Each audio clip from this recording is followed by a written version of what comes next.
Шәкен Ниязбеков.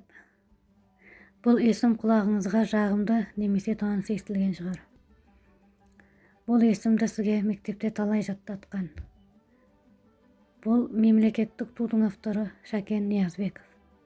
Біз бүгін суретшінің басқа еңбегін айтатын боламыз. Барлық әлем пульт дегенде Роберт Адлер мен Юджин Макдональдты еске алып жүр. Шын мәнінде оны ойлап тапқан қазақ Шәкен Ниязбеков еді. 1960 жылдары Ленинград сурет академиясының студенті адамзат үшін пайдалы болған теледидар құралы пультты ойлап табады.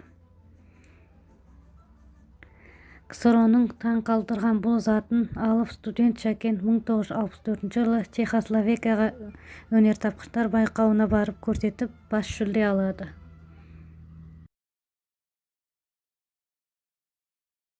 Жүлделі оралудан соң Шәкен Ниязбековтың пультін Ленинград көрмесіне қояды. Біраз уақыт өткен соң пульт қолды болады.